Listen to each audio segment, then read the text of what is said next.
Okay, this is Chapter P, Section 6, Rational Expressions. So if you look at our examples, these are rational expressions. The first part of this, we are going to find all the values of the variable that must be excluded from the function's domain. So at the top, we have a definition of what a rational expression is. A rational expression is the quotient of two polynomials. The quotient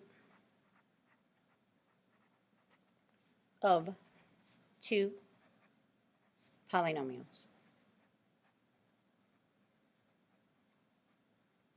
Quotient indicating division. The set of real numbers for which an algebraic expression is defined is called the domain of the expression. Okay, we know domain are x values on the coordinate plane. Because rational expressions indicate division, and division by 0 is undefined, we must exclude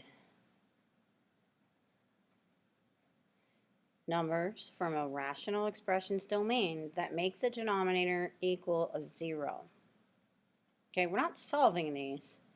We are simply going to simplify them if they can be simplified.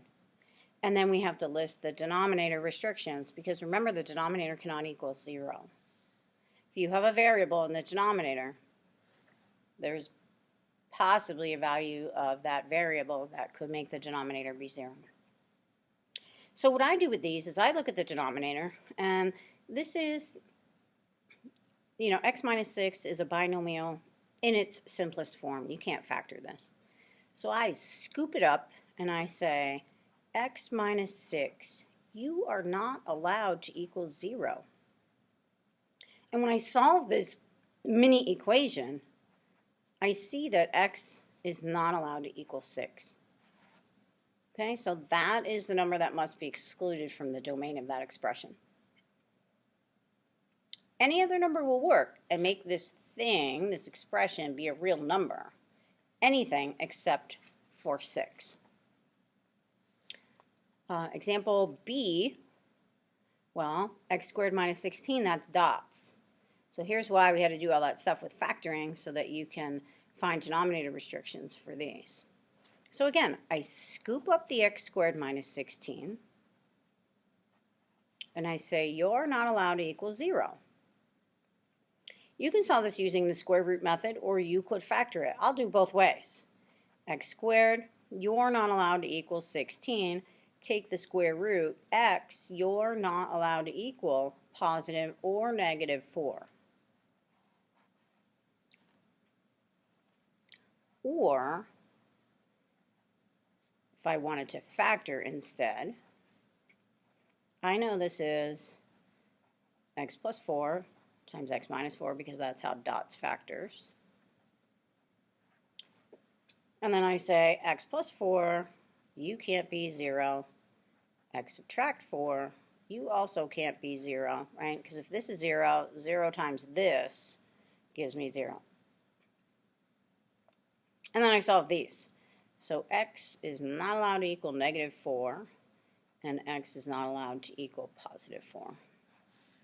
So you still get your restrictions no matter which way you attempt the finding in the bottom. Again, you could either factor it, or you could use the square root method.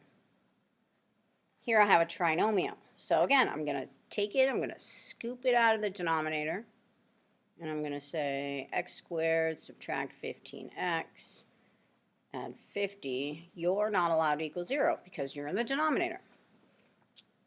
I'm going to factor it. Multiplies to 50, two factors, two numbers multiply to 50 that add to 15. Well, that's 10 and 5.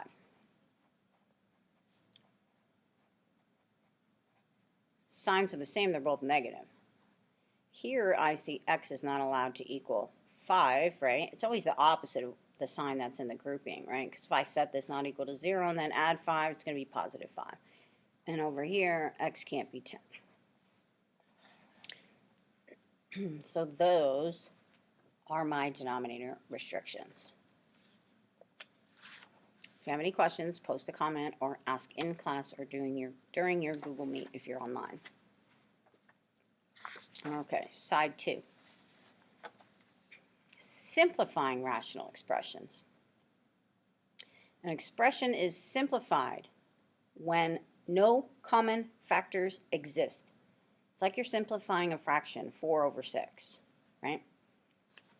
I'll write that up here on the paper, 4 over 6. Well, we know that simplifies to 2/3, but why does it simplify to 2/3? Because 4 could be written as 2 times 2, and 6 could be written as 2 times 3. And notice 4 and 6 have a common factor of 2. They're going to divide out. And so that's why 4 over 6 simplifies to 2/3. We're going to do the same thing with polynomials. So you're going to factor numerators and denominators and divide out any common factors. So again, an expression is simplified when no common factors exist. So what's the algorithm? Well, you're going to factor the numerator and the denominator. You have to factor both. And not only that, they must be factored completely.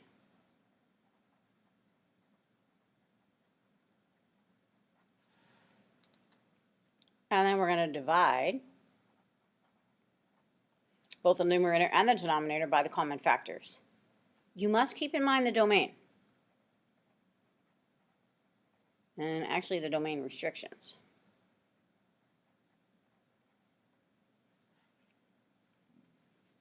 Okay. Go here to example 2. I see a numerator, I see a denominator. Now here's where you're going to have to know how to factor when you just look at it. You know, I see 3x's here and 2x's here. This is a GCF kind of factoring, these two terms. This is not dots, this is not cubes. I mean, x cubed is a cube, but this is not the sum of cubes because 3 is not a cube. The denominator is already in its simplest form. These two have nothing in common other than 1. So I'm going to write out up top here, I'm going to take an x squared out. That's GCF. Times quantity x plus 3, right? Factor means divide. When I divide both of those terms by x squared, I'm left with x plus 3. I've got x plus 3 in the denominator. That is a quantity. And you see the quantities divide out. So this thing simplifies to x squared. However, this will exactly be equal to x squared for any value of x as long as x is not equal to -3. Now, hear me loud and clear. Even though the denominator gets divided out, you still have to include the restriction, because what we are saying when we do this is whether I choose to evaluate for a particular value of x here or here, I will get exactly the same answer. And I will, as long as x is not -3. If x is -3, here, this expression would equal 9. Here, this expression would equal undefined. Undefined is not equal to 9. So again, you must include the restrictions even though they get divided out. Okay, next example. I see dots in the numerator. I see a trinomial in the denominator. So I'm going to factor them. This is going to factor as x plus 1 times x minus 1. It doesn't matter if you do x minus 1 times x plus 1. I'm just impartial to putting the plus first. This is a perfect square trinomial. This is going to factor as quantity x plus 1 squared, right? Signs are the same, they're both plus. I'm going to write them separately. Only because I want to have one that I can cross out. Okay, I want to physically see it so I can cross it out. What I have left is quantity x subtract 1 divided by quantity x add 1. Now here x can't be -1, and here x also can't be -1. So I'm going to get my little semicolon and say x cannot equal -1. And part C, the third one on the page here. The numerator looks like a perfect square trinomial. The denominator is dots. Okay, well, how is this going to factor? I need numbers that multiply to 49, then when I add them, give me a negative 14. Well, that would be negative 7 and negative 7. So this is x subtract 7, x subtract 7. Again, I'm going to write it so that I can see if one of these x subtract 7s will divide out. Difference of squares, that's dots, that's x plus 7, x minus 7, and in fact I do. So that makes it nice for me to just do that.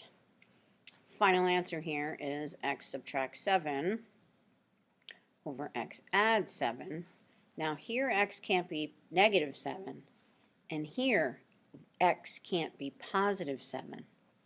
So you need to write both restrictions. X can't be negative 7, x can't be positive 7. I prefer that you write it as two separate values instead of doing plus or minus, so that I know you know there's more than one restriction. If you have any questions on this, please post a comment on the discussion post, ask in class, or ask during your Google Meet. By the way, those of you online, I do have the Google Meet open every day for you so that in case you have a question, you can stop in there. You don't have to wait till Mondays. Mondays are required, they're mandatory. Okay, page 3. Multiplying rational expressions. You know, the multiplying the rational expressions is not all that difficult. You just simply factor, divide, and multiply, or write it as a product of terms. So we're going to factor everything, and then you divide out common factors, and then you multiply.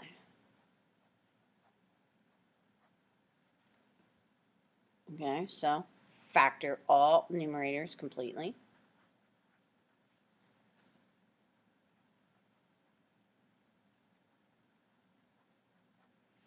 Divide numerators and denominators by common factors.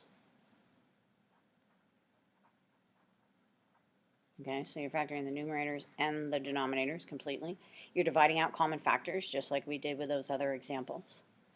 And then you multiply the remaining factors and write it as a rational expression. No need to multiply out. If you have two binomials, just leave it like that. You just have to remember to write it as a product. And you can't forget about your domain restrictions, okay? So all of these, the domain restrictions is part of the answer. Notice how I'm circling it as part of the answer. It's part of the answer. You are saying the simplified version of the given expression is exactly equal to the given expression for any value of the variable except for those restrictions. All right, so I'm going to go to this problem, move my page up. I'm going to write one long fraction bar. This is a quantity x plus 3. It's in its factored form already. This is a trinomial. I like to put the dot there because that dot is that dot. So this is going to factor into two binomials. Multiplies to 6, subtracts to 1. Well, that would be 3 and 2. So that's x, 2, x, 3. The signs are different. The larger product is negative. Well, 3x is bigger than 2x, so 3x gets the negative, 2 gets the positive. In the denominator, I have dots. This is an x plus 2 multiplied with an x minus 2.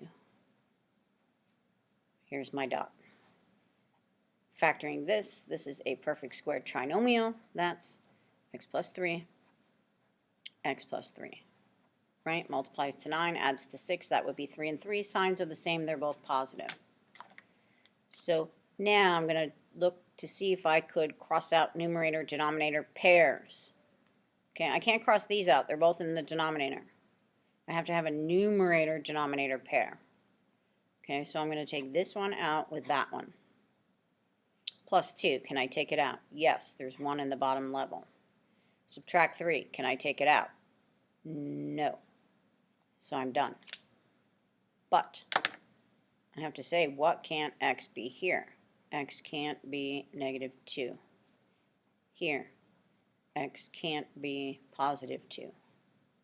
Here, x can't be negative 3. And here. So I have 3 restrictions this time. My final answer in simplified form is quantity x subtract 3 divided by the product of x subtract 2 multiplied with x add 3. Part of my answer is x is not allowed to equal negative 3, negative 2, and positive 2. Now, I put these in increasing order. That's neither here nor there, as long as they are in the lineup of restrictions. It doesn't matter if you put them in order. All right, next problem. I have to factor. That's dots. I have to factor. That's GCF. I have to factor. This is a trinomial, and that's already in factored form, right? That's prime. I can't factor it anymore. So again, I like to do a long fraction bar. Factor my dots, x plus 2, x minus 2, multiplied with a 2 comes out, times the quantity x minus 2. Denominator, this is a perfect square trinomial, right? Multiplies to 4, adds to 4, that would be 2 and 2. Signs are the same, they're both minus. X subtract 2, x subtract 2. Here's my dot, and I've got a quantity x plus 2. You know, you could at this step, before you cross them out, you could list your restrictions. X can't be 2 here, and x can't be negative 2. And then cross them out. So I'm looking for a plus 2 in the bottom. Ooh, I got a match. I'm looking for a minus 2 in the bottom. I have a match. Remember, these are go by pairs. Do I have just a 2 in the bottom? I do not. Do I have another quantity x minus 2? I do. So this thing equals 2. Now this is one of my favorite questions to ask in a live class. What does it mean that this equals 2? And sometimes students take a little bit of time to think about it, and sometimes I do get a couple that know exactly what's going on. And so what's going on here is no matter what value of x you put into this expression, it's always going to equal 2 every single time. So why bother? You could try it. Put 100 in here for x. Put 100 in here for, x squared. Square the 100. Put it in for this x and that x and that x and that x. Figure out what this equals. Figure out what this equals. Figure out what this equals and this. Multiply those, and then divide. It's going to equal 2. It's going to equal 2 if you put 1,000,000 in there for x. It's going to equal 2 if you put 453 in there for x. Doesn't matter what value. It's always going to equal 2.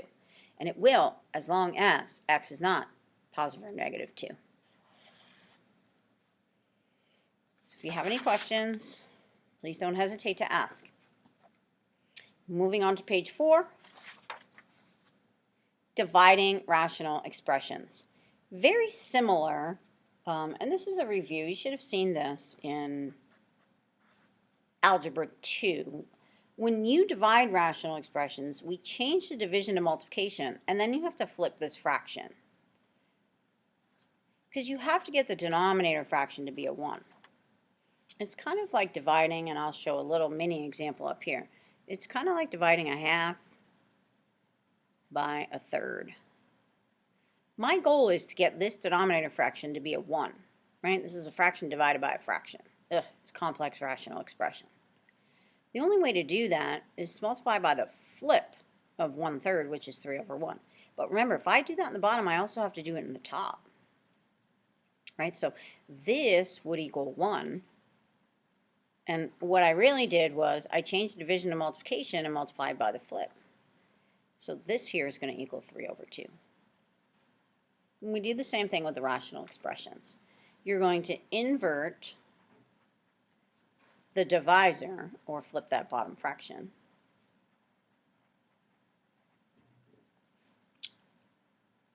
and you're going to multiply.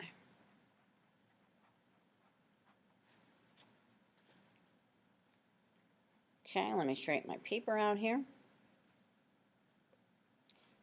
Again, anytime you have rational expressions, the domain restrictions are part of the answers. So you have to list all restrictions as part of the answer. Okay, problem number 1. I'm going to rewrite the problem. Well, I could factor this. Let's factor this. I'm just going to have to write it again. That's a perfect square trinomial. That's x minus 1 times x minus 1. Bottom, that's GCF, right? Because that's not sum of cubes. X cubed is a cube, but x to the power 1 is not. So that's going to be x times x squared plus 1. Multiply, right? I'm changing the division to multiplication. Now I need to take this fraction and flip it. You could factor it right away and flip it. But I guess for the first example, I won't do that. 3x squared plus 3 is coming up top. X squared plus x minus 2 is going in the bottom. Now I'm going to write one long fraction bar.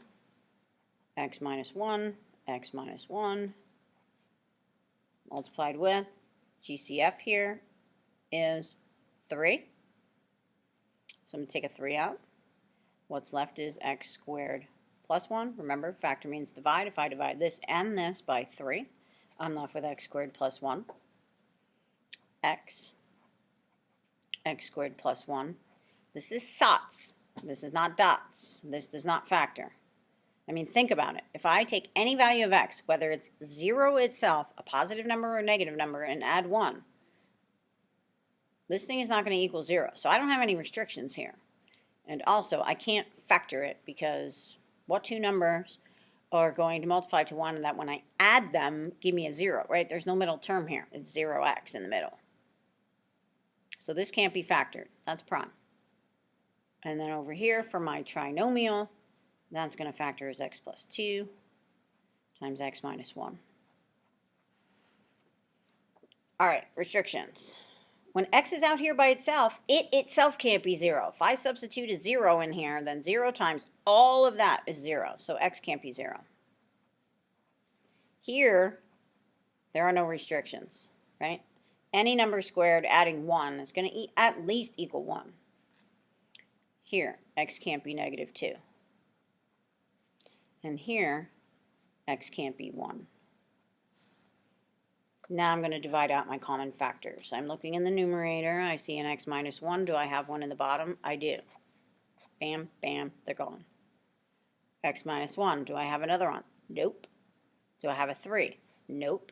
Do I have a quantity x squared plus 1? I do. So that can go. Anything that's uncrossed stays. So I'm going to move the 3 in front of the x subtract 1. Denominator looks like x times quantity x plus 2. It's probably beneficial that you do not multiply this out. Just leave it like that. Leave it written as a product of terms. Now this is my simplified answer. And this will be equal to this for every value of x, except when x is negative 2, 0, and 1. Okay, that's part of the answer. It has to be included. Not too bad. You could, at this point, if you wanted to, pause the video and see if you could do the next one on your own, and then turn the video back on, and you will see me simplifying it. Okay, I paused for a few moments there so that you could pause it. Hopefully you did. I'm actually going to do this as one big long fraction bar. I'm going to factor this. This is dots. Remember, I have to change this, and then I have to flip this. So change, flip. But I'm going to factor it at the same time. Dots is x plus 2 times x minus 2. Now remember, this is coming up.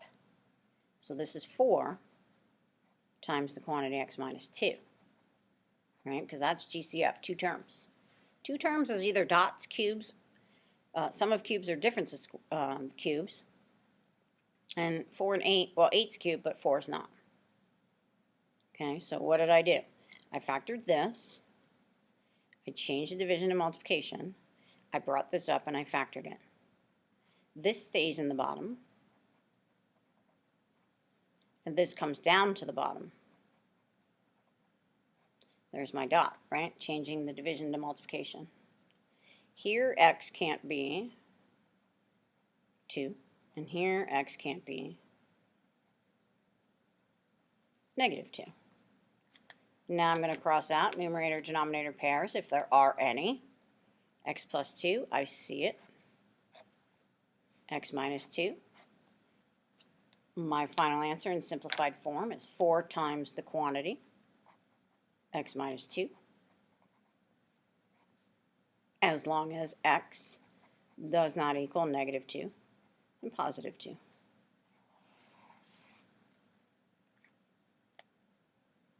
There is a homework assignment that goes with this video. It's on page 68, 1 to 31 odd, and then number 67. Just follow the agenda and the calendar. Sometimes I make a video before I do my planning, and students get confused as to when the homework is due. So just follow the agenda and follow the calendar for due dates on assignments. If you have any questions, please let me know. Have a great day.